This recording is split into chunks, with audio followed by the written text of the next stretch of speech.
Oh, okay. Touch that one. Hit it. No. No. There. There. Hit it.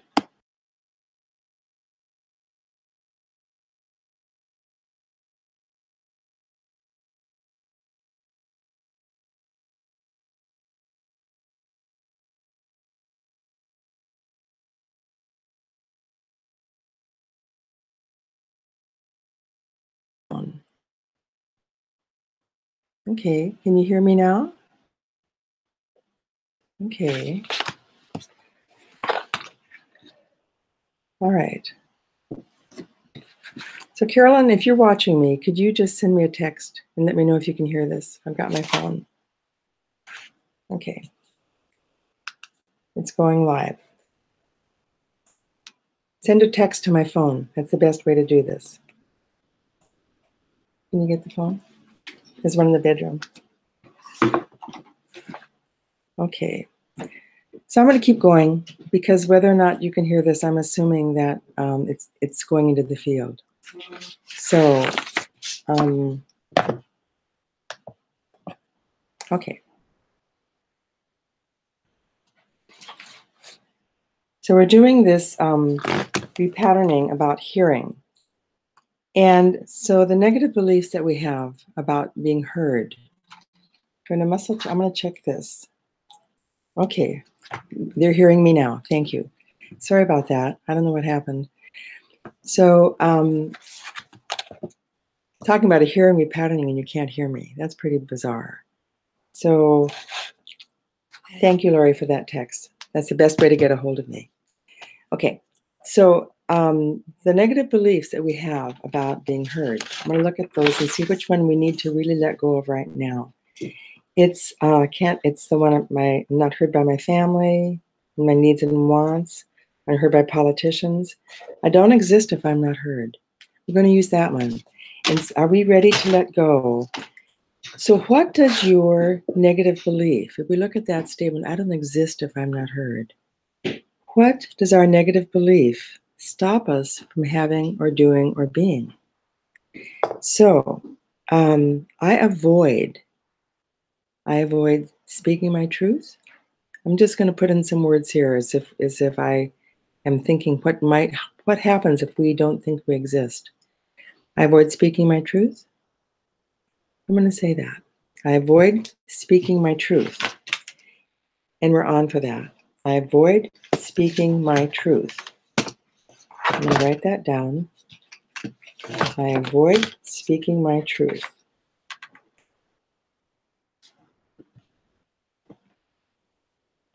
And we're on for that. So then, if we let go of that, if I let go of my limiting belief that I am invisible, that I don't exist if I'm not heard, if I let go of that right now, so I speak my truth. So the statement is, I'm ready to let go of my limiting hearing belief that I'm not heard. And if I'm not heard, I don't exist. I let go of that right now so that I can speak my truth and be heard. And we're off for that. Okay? We're going to look at the hearing coherence. And this is an intention. And the left ear, the right ear, both ears need to hear this. It's like both of these ears have to be taking in the frequency of the things that we need to know and to have fed back to us that we are heard. And so we want to let go of that. Say my ears recharge my brain by hearing the high frequency sounds of being heard and being understood and being respected. And that's off. So it's both ears. Okay.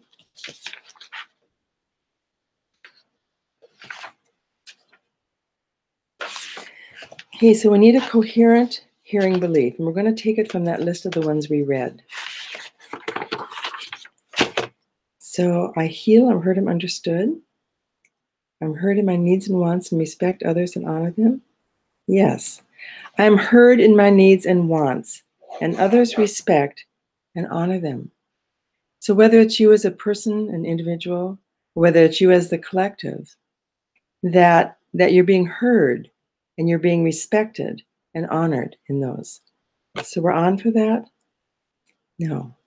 Okay.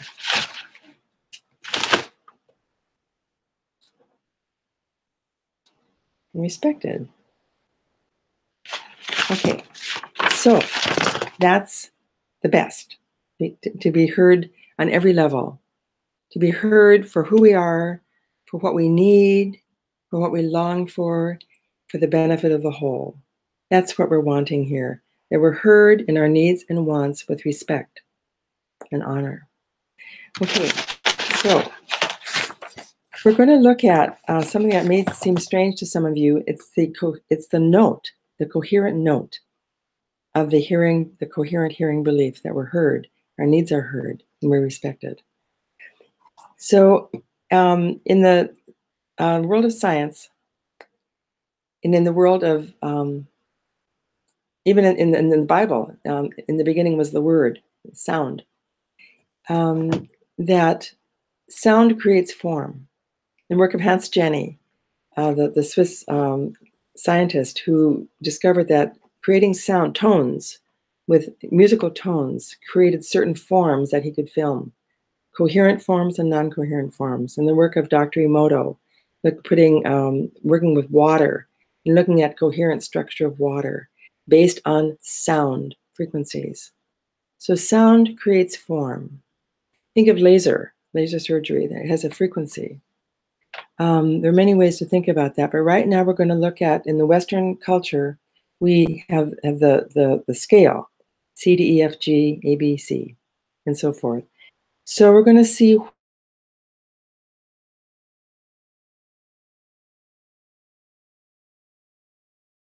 respected and honored, and that therefore I'm real, and I count, and I matter. So it's a note of C, C sharp, D. It's a note of D. And the note of D has a frequency of 293 cycles per second. And we're going to see if it's that exact frequency or if it's the right below it or right above it. So it's right on 293? It is. So it's 293 cycles per second.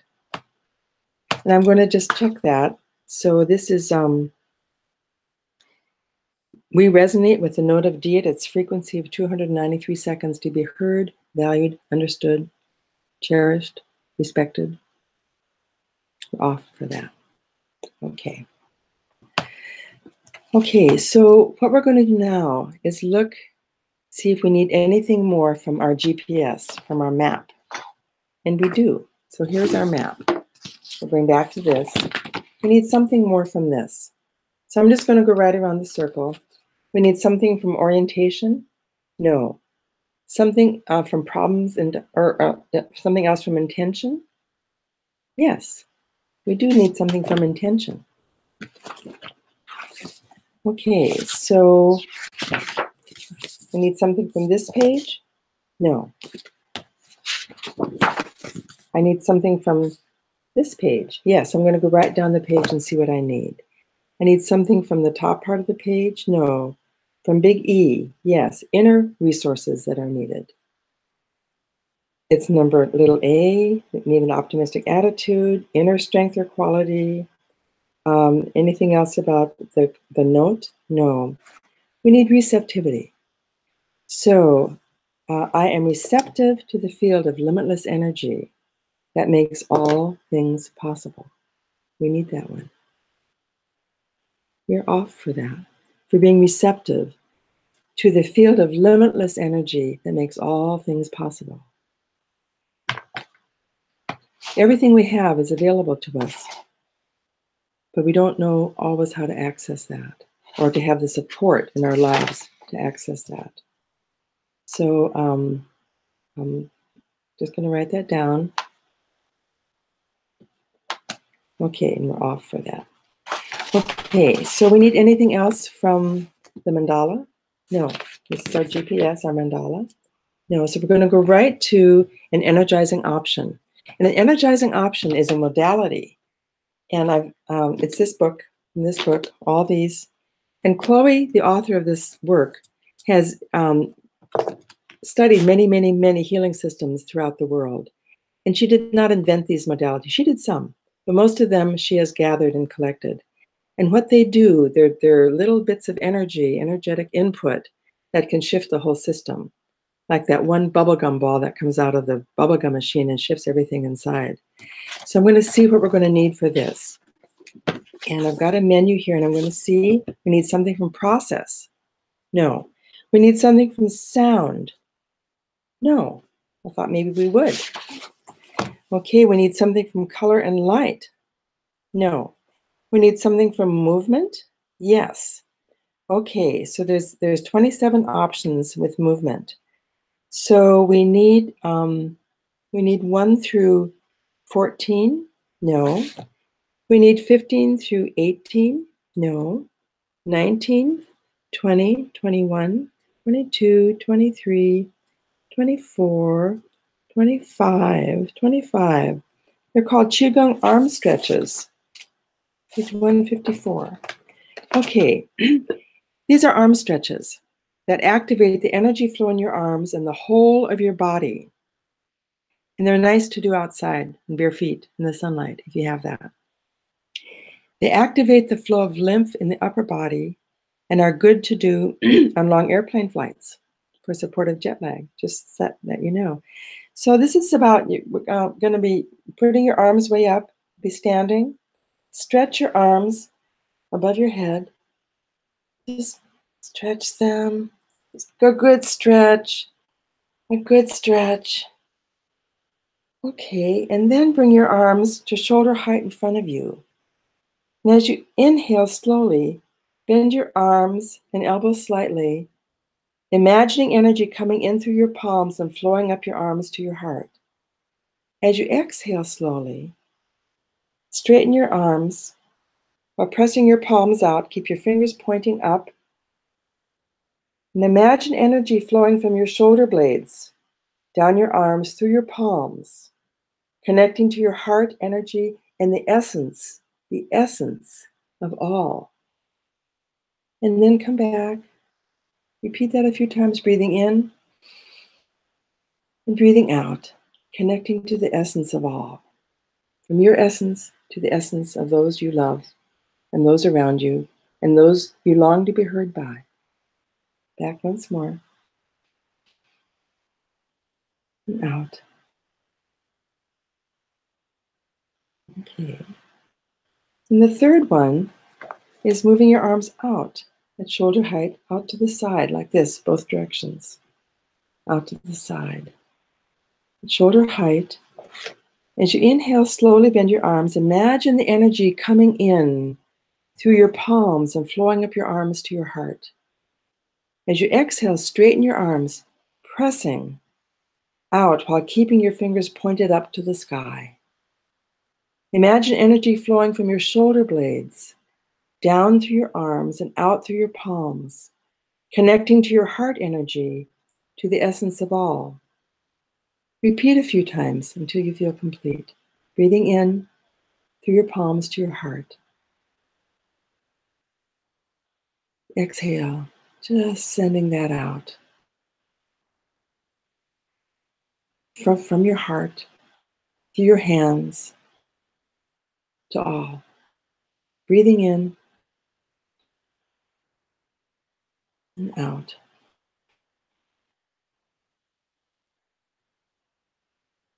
Let's do that whole sequence again from the beginning. We'll do 2 of each. Stretching up, reaching that light, letting it come down through your arm to your heart. The other one. Down your arm to your heart. Once more. Down your arm through your heart.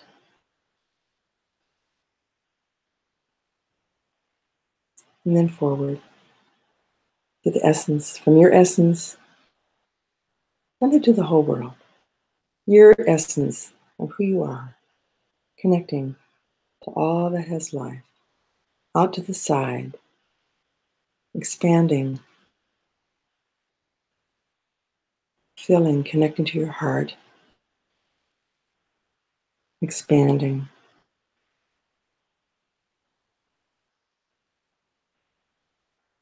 And just bring that in. Close your eyes for a minute. Let that integrate.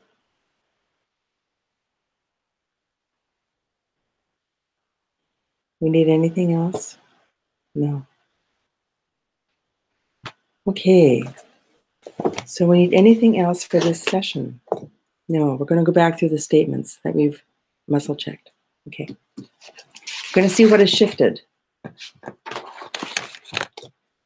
Okay.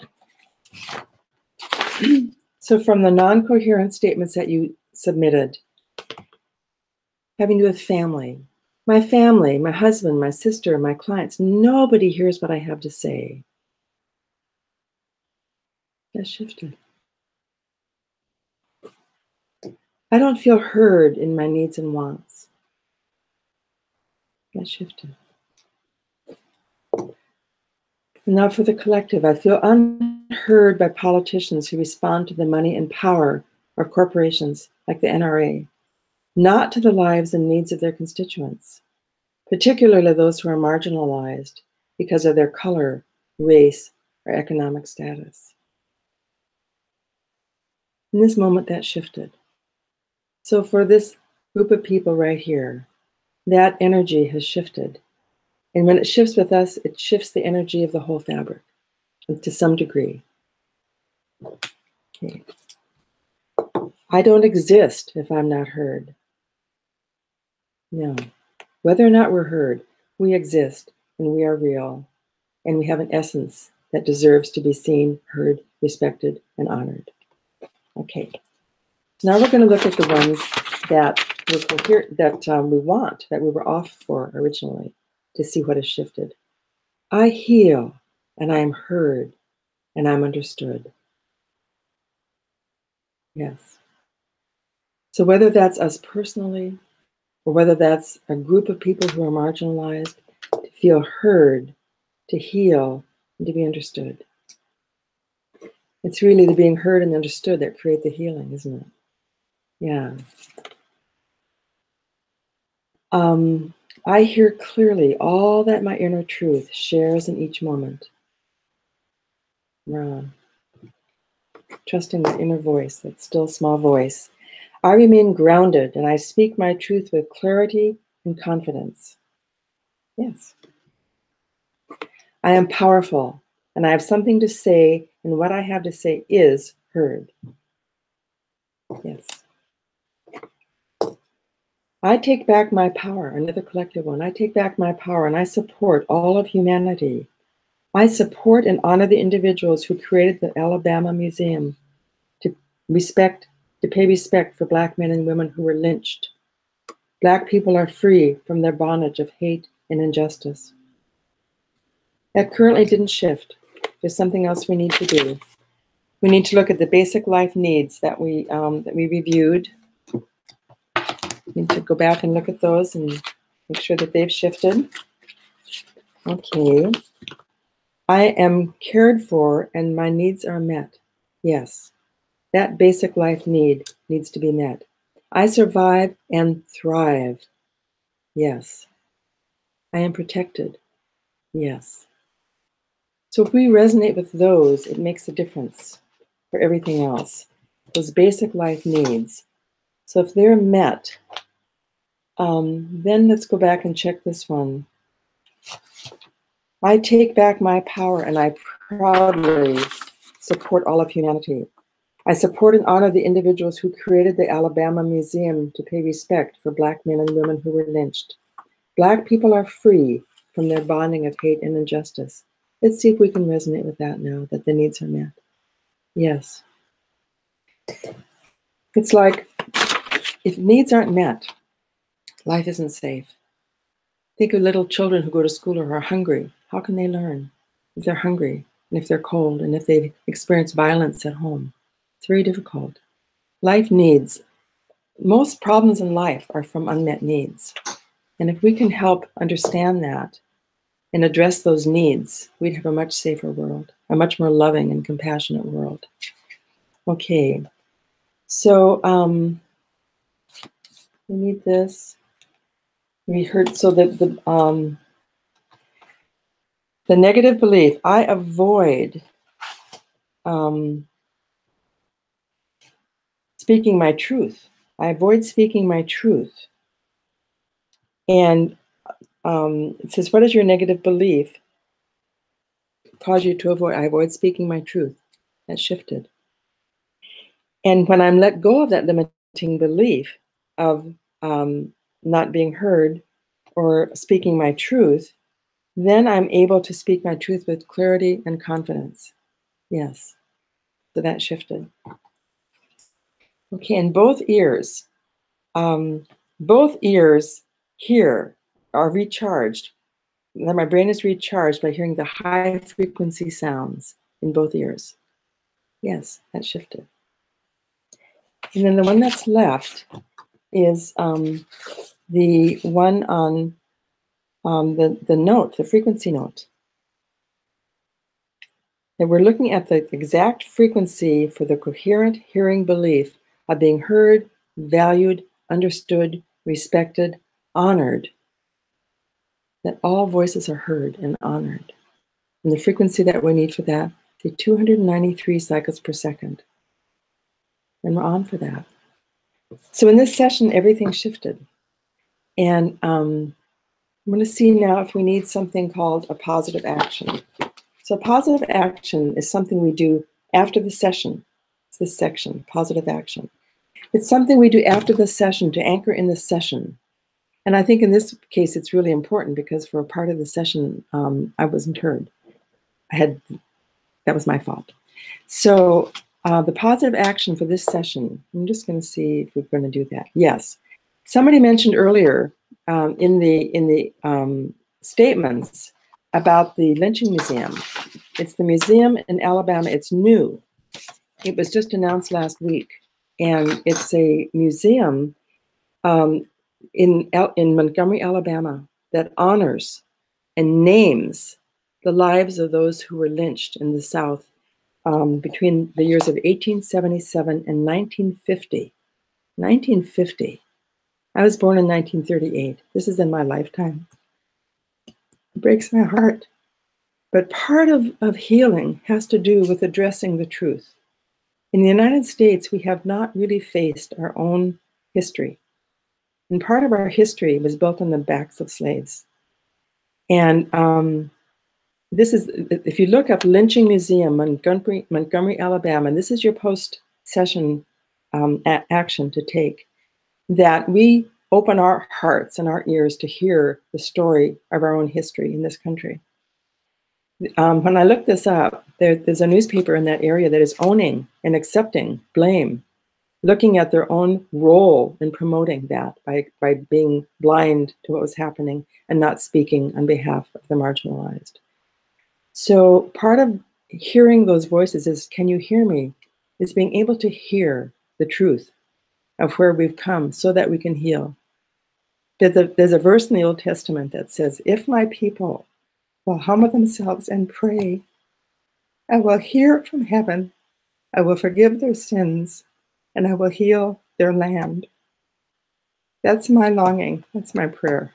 If we can face our truth so that we can speak our truth, be heard, understood, valued as a whole, and bring healing as we can to this precious world in which we live.